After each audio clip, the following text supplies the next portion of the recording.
Voici Valérie, la quarantaine, cadre dans une entreprise. Sur les réseaux, elle poste quelques photos, s'abonne à des comptes d'acteurs et de chanteurs. Mais Valérie n'existe pas. Nous avons créé son profil sur les réseaux sociaux en quelques clics et son visage à l'aide d'une intelligence artificielle. Grâce à elle, nous allons découvrir les méthodes des brouteurs, ces escrocs de l'amour d'Internet.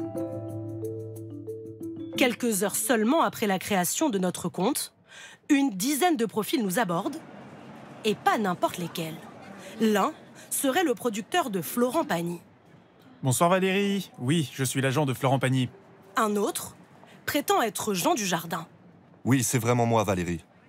Nous sommes même contactés par deux Patrick Bruel, mais aussi par des anonymes, comme le musclé Cédric. Très vite, certains nous invitent à basculer sur des messageries cryptées. Pratique, il n'y a ni contrôle, ni modération. Nous poursuivons nos échanges. Cédric et le prétendu Jean Dujardin s'intéressent à notre divorce, affirment vivre la même chose. J'ai beaucoup souffert dans mon passé avec mon ex-femme. Ils tissent un lien intime avec Valérie, la complimentent. Bon déjeuner à toi, ma belle. J'ai hâte de mieux te connaître. En 24 heures, des centaines de messages. Tu me manques déjà. Tu es vraiment spéciale, Valérie. Je ne veux pas te perdre. Tu as occupé mes pensées. Après les mots doux, ils s'intéressent à notre train de vie.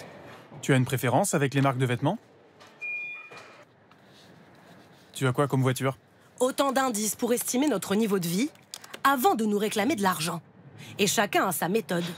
Cédric demande 1 200 € pour réparer sa voiture. Jean Dujardin promet une rencontre moyennant 3 500 € minimum. Nos admirateurs sont-ils vraiment ceux qu'ils prétendent être? Peut-on leur faire confiance? Avant de casser notre tirelire, nous faisons appel à un hacker éthique, spécialiste de la sécurité informatique. Il va nous aider à les localiser. Il leur tend un piège en envoyant un virus déguisé.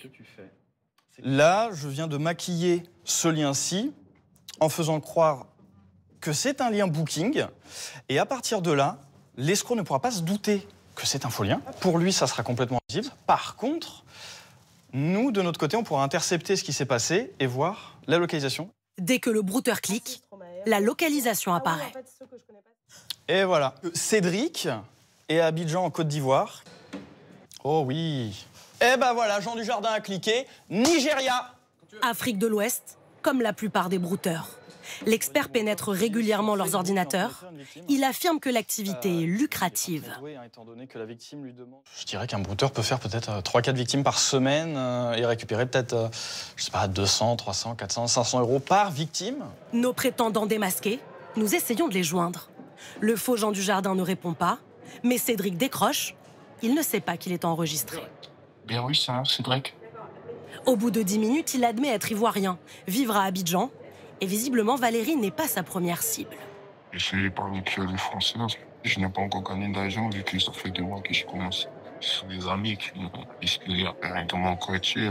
Il y en a à peu près 7 personnes qui font ça, je crois. Et ils arrivent à gagner de l'argent. Il n'en dira pas plus sur la façon dont il sélectionne ses victimes.